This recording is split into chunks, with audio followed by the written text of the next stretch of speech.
So before I launch into what I hope will be a useful critique of the ways in which Play for Today's politics are engaged with, I have to clarify that I am aware that there are a myriad of reasons behind this, notably the way that capital P politics, that is to say the frank depiction of active resistance, community organising, union struggles, critiques of parties and institutions, and representations of direct action, are currently sidelined, if not non-existent, on contemporary broadcast television. This I'd like to take in good faith as the focal reason as to why this is the predominant picture of Play for Today's politics that tends to reoccur. However, I wish to put forward the case that explicit critiques of heteronormative and patriarchal structures, not only in the home, but equally in the workplace and on the streets, is not only just as radical, but just as absent in contemporary drama, especially in depictions of working class women. So to talk a little bit about what I've been doing, I've been working on analysis of, within my thesis, as well as active involvement in the recanonisation of Play for Today. Here I refer to countering reductive narratives or assumptions we might collectively hold, reinforced by institutions and barriers to access that surround the Strand, namely the way its politics have been characterised in relation to a select few plays around workplace unionising that focus on folk horror and sci-fi despite only encompassing a handful of plays, and the erasure of the work by and reflecting upon working class women. It seems a fair assessment that Play for Today belongs, at the very least, in a specific canon, radical British television of the 1970s and 80s, and while it may not be on every radar precisely, there is ample evidence to suggest that it is canonised in a more broad sense, not least the fact that the BFI are running a large season for its 50th anniversary. And then, of course, we have BBC4 and many other institutions celebrating as well. To take up that much space and time in such prestigious, so many prestigious institutions, half a century post-broadcast is significant. This leads us on to the following question. Is there a Play for Today canon? Reference to work by Potter, Lee, Loach, and sometimes Griffiths recur time and time again when Play for Today is the topic, whether in curatorial discussions or academic literature.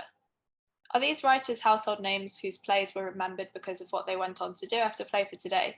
Or did they go on to do other things after Play for Today so prestigious, in such kind of prestigious and high profile way because they were so successful within it, or even before it? One may well assume that all these factors were at play.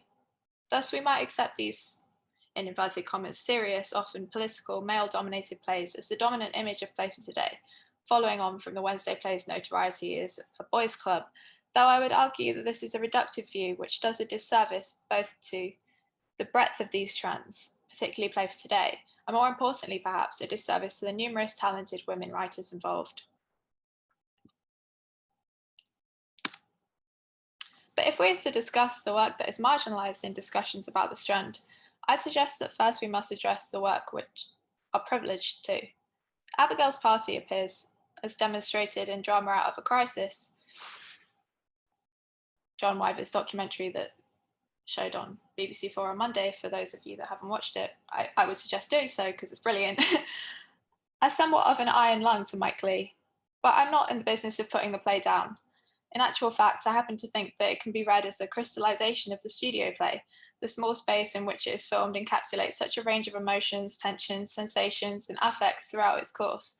However, it has to be noted that neither is Abigail's Party especially typical of Play for Today in terms of its reflections on contemporary life, nor is it particularly clear in terms of which messages it attempts to convey necessarily, what aims it seeks to challenge or critique, and any solution or remedy that it seeks.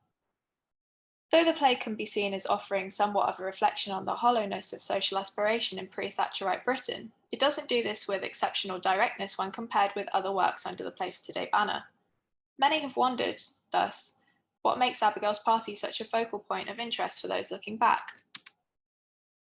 Here I point to the Daily Express article released a couple of days ago that astonishingly evades any mention of the Strand's political radicalism, hamming up the involvement of the likes of Helen Mirren and Alan Bennett, while celebrating the more abstract pontifications of Lee and Potter, and evading the mention of the Strand's Garnets, Allens, Battersbys, and Griffiths, with only a cursory gesture towards Loach in the mix, and virtually no mention of any women. I think there's Is there a mention of Julia Jones in there? No, I don't think so. Um, let alone any of the political work by women, people of colour, or queer makers. The confrontational aspects of Play for Today that distinguish it as worlds apart from arguably anything we can imagine on mainstream broadcast television today go unmentioned. Due to this, perhaps one could infer that there is all the more reason to concentrate our attentions on public exposure to the bold socialist masterpieces that are well loved in circles where Play for Today regularly recurs in conversation, yet still somehow under-attended to at large. But on the contrary, I take this to signal a greater still incentive to ensure that our depictions of the Strand's political analyses are multifaceted, wide in scope, and adept at tackling a plethora of social issues in order to account for such a lack of reflection on this matter in popular culture. Which leads us back to the original question of this presentation.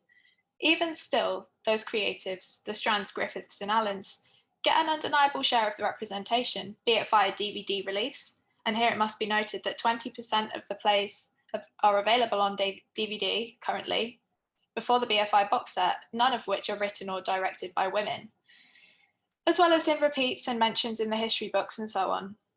Though Play for Today was hardly representative of the UK in terms of who contributed to it, especially along racial lines, there were numerous contributions by women that are often overlooked. As Vicky has expertly shown, some of the very finest plays are by women and sidelined comparatively. Something I want to touch on, however, is the fact that in these histories, class and success play a huge role in the process of commemoration and celebration of women's plays, and not just in terms of the writer's position. This is to say that women's work on Play for Today is by no means a level playing field in itself. Works like Rachel Billington's drama about domestic violence, Don't Be Silly, that focus on affluent women, are regularly cited and put forth as examples of women's contribution to Play for Today, while works like Carol Bunyan's Ladies, a play about a group of female department store workers that represent working class women's struggles, are often sidelined into non-existence. Shameless plug here, but it brings me great pleasure that we managed to get this title into BFI's upcoming South Bank season. Likewise, Antonia Fraser's charades made it to the movie database, whereas something like Paula Milne's A Sudden Wrench leaves no such trace. The intersection between class and gender-based marginalisation is also reflected on a micro level within the reception of individual plays, represented in critical response to Carol Bunyan's masterpiece, Sorry. It's interesting to me that in Sorry, the character of Kate, who we see in the foreground of this image, and her actor's performance by Meg Davies are both subject of lively debate, while June, depicted by June Brown, the real star of the play in my eyes, evidenced in the clip John Wyver showed us on Monday, is overlooked. Actually, that wasn't Monday, that was last night, my bad. It goes without saying that Meg Davies, who played Kate, had the more complex narrative arc and arguably a more demanding role. But June's depiction of pain and denial is so eloquent, it's really quite a rare occurrence on our screens and should be celebrated as such.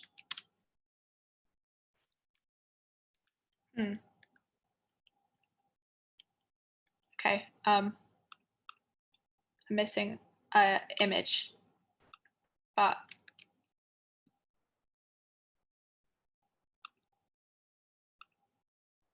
bear with me 1 second. Okay, so this should be a screenshot of a Guardian article, but it's not, sorry. A Guardian article written by Mark Lawson, published on Monday, which I'm sure many of us have read, reflects on women's contribution to Play for Today and goes a long way in correcting the unfortunate state of the majority prosthetic cultural memory of the Strand as devoid of meaningful work by women. However, overtly political works by socialist feminist Carol Bunyan and Rosemary Davis are stones left unturned. This is not to say that the article does not delve into the political nature of women's work on the Strand, does this effectively in relation to Julia Jones and other writers, but it's noteworthy nonetheless, particularly as Bunyan's two plays for the Strand, depicting workplace tedium and trauma, would have fit seamlessly into the author's discussion in the paragraph centering on left-wing critique.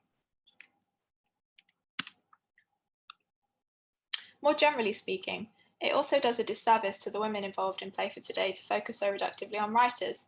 If one does not wish to adopt a sort of writer-centric perspective, which, is fair to do so in relation to Play for Today, but I think we must try to celebrate the work of excellent female actors and producers that shape the Strand, from outstanding performances in Leeds United and The Sponges and Edna the Inebriate Woman to the blatantly expansive contributions of Irene Shubik, Margaret Matheson, and others involved in the production side of things.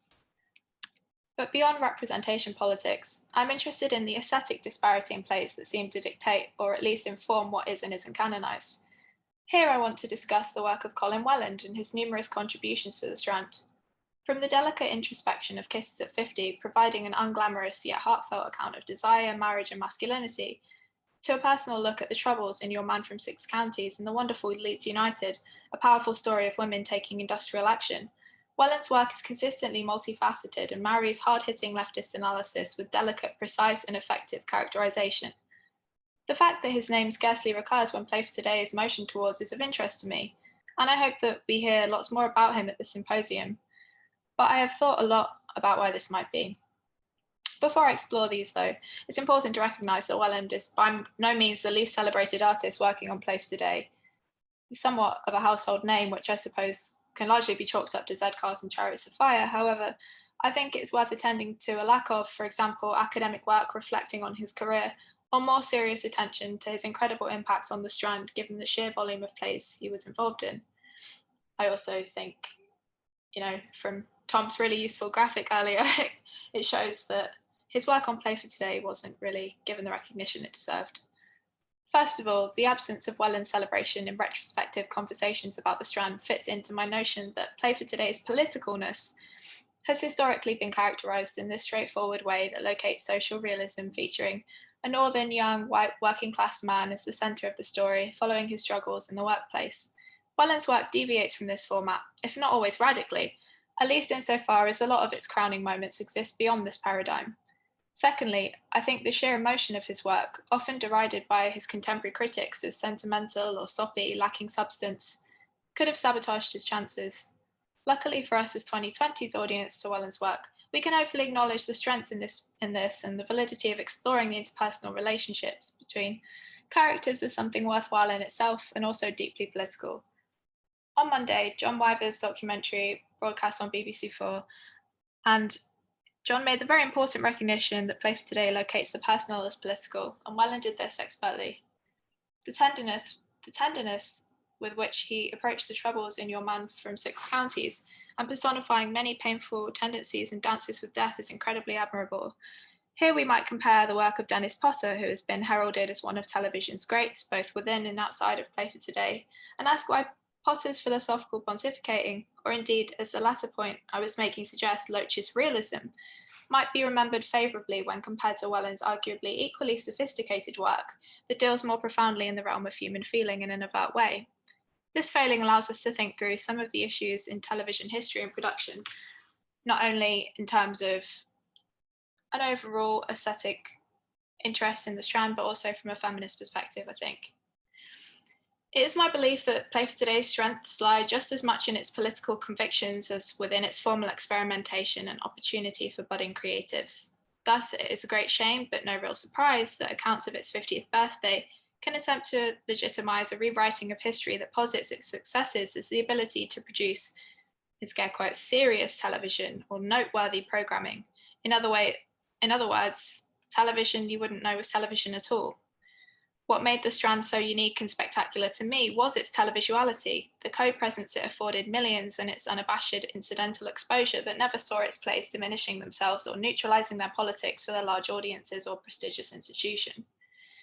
Thus, this is a call to those interested in the Strand and ensuring adequate commemoration of it to seek out the works by unfamiliar names to the extent that access affords, particularly by marginalised creators who have been written out of too many pictures, this one included, and to challenge narratives that assume that marginalisation and political engagement are mutually exclusive. It will also be imperative in keeping Play for Today's memory alive in a form that is not zombified by 21st century Tory Britain, to question that naturalised hierarchies implicit in recountings of the Strand, and to celebrate the themes that are sensitive, delicate, confrontational, and effective all at once, refusing to see these descriptions as mutually exclusive at best or plainly pejorative at worst. Thank you.